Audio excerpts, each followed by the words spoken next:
Aime et dis-le par ta vie, que tes silences et tes mots traduisent sa présence.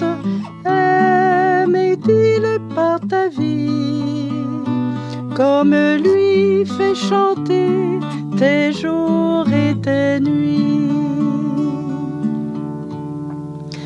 La charité est longanime, la charité est serviable, elle n'est pas envieuse. La charité ne fanfaronne pas, ne se gonfle pas. Elle ne fait rien d'inconvenant, ne cherche pas son intérêt, ne s'irrite pas, ne tient pas compte du mal. Elle ne se réjouit pas de l'injustice, mais elle met sa joie dans la vérité. Elle excuse tout, croit tout, espère tout, supporte tout. La charité ne passera jamais.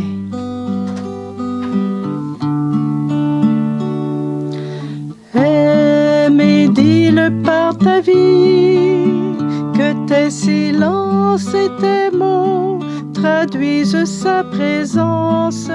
Aime et dis-le par ta vie, comme lui fait chanter tes jours et tes nuits.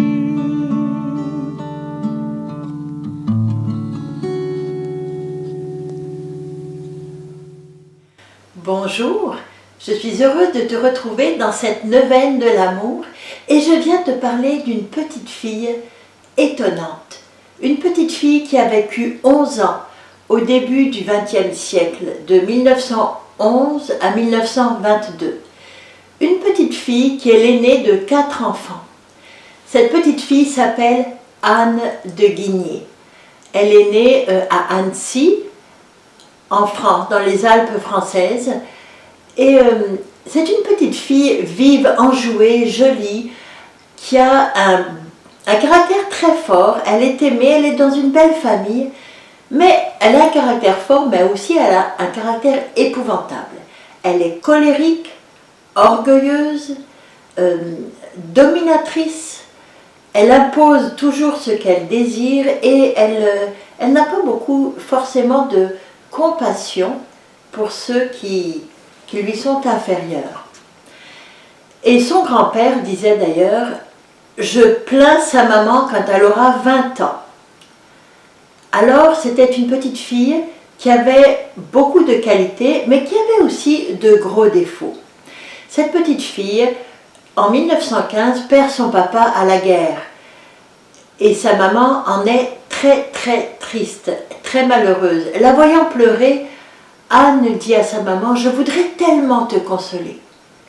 Et sa maman la regarde et lui dit « Anne, si tu veux me consoler, sois bonne, sois bonne ». Quel défi! Anne a seulement 4 ans, mais elle aime tellement sa maman, elle a vraiment un bon cœur. Alors, elle va se laisser guider par l'amour. L'amour pour sa maman va devenir son chemin de sainteté.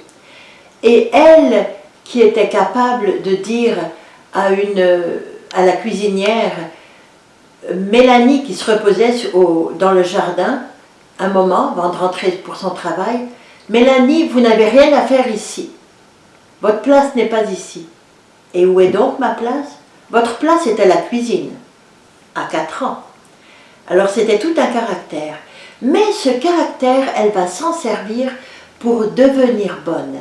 Et à partir de ce jour-là, on voit cette petite fille devenir, lors d'une contrariété, lorsqu'elle ne veut pas partager, lorsqu'elle veut commander, devenir rouge, serrer les poings pour se dominer.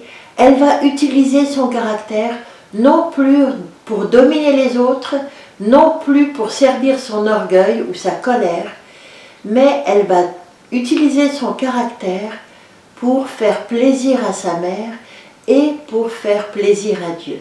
C'est évident qu'elle est très aidée parce qu'elle aime beaucoup Jésus. Alors, elle décide de s'appuyer sur Jésus. elle prend force en lui. D'ailleurs, elle désire communier, elle désire tellement communier. Et on l'autorisera à faire sa première communion beaucoup plus tôt que les autres enfants.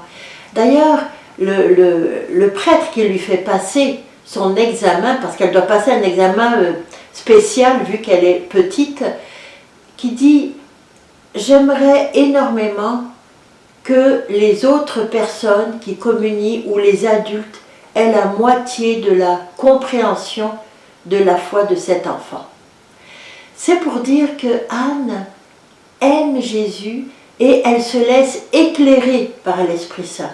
Elle le fait d'une manière très simple, comme une petite fille. Mais ce qu'elle sait, ce que Jésus lui demande, c'est douceur, patience, accueil de l'autre, charité, entraide. Tous des mots qu'on connaît très bien et que Anne va s'évertuer à faire rentrer dans sa vie. Ça va devenir son mode de vie. Et peu à peu, les crises de caprice, de colère, d'orgueil vont s'espacer. Et après, on dira d'Anne, tout lui est tellement agréable, elle accueille tout avec tellement de gentillesse. Mais ce ne lui était pas si facile, mais elle a travaillé dans sa vie d'enfant. Elle avait une âme de grande, une âme sainte dans un corps d'enfant. Elle était forte de Dieu. Elle s'appuyait beaucoup sur Dieu.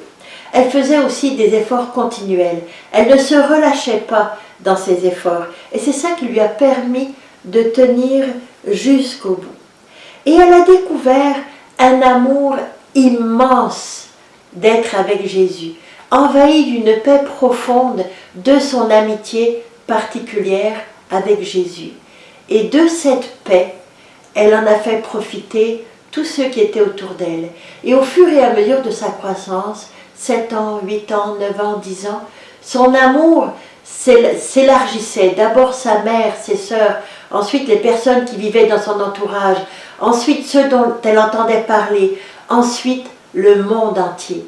Et lorsqu'elle a eu 10 ans, elle a été frappée d'une maladie cérébrale, on pense que c'était une méningite, et elle est morte au mois de décembre, elle a été malade, elle est morte au mois de janvier, elle n'avait pas tout à fait 11 ans. Puis quand on priait pour sa guérison, elle disait « Oui Seigneur, guérissez-moi, et guérissez aussi tous les autres malades du monde entier. » Son cœur était à la dimension de l'univers, son cœur était uni à celui de Jésus. Une vie toute simple, une vie pure, une vie avec des efforts de conversion qui ont porté un fruit. Et lorsqu'elle est décédée, tout le monde a vu partir une sainte. On l'a priée comme une sainte, une petite sainte. Et il y a eu beaucoup de miracles. Alors on peut la prier pour les enfants. On peut la prier lorsqu'on a un caractère épouvantable, qu'on n'arrive pas à maîtriser son caractère. On peut la prier lorsqu'on veut faire grandir son amour pour les autres. Lorsqu'on veut que le chemin qui nous mène à Jésus soit un chemin d'amour, on peut lui demander son aide. C'est une petite fille étonnante qui a vécu une vie tout à fait ordinaire, mais qui a vécu une grande vie aux dimensions de l'amour. Elle a laissé rentrer Dieu dans sa vie, elle a laissé l'Esprit entrer dans sa vie. Et sa vie est devenue, comme dirait notre mère Sœur Jeanne, une incarnation mystique. Ça veut dire que l'Esprit a pu donner libre cours à l'amour dans la vie d'Anne.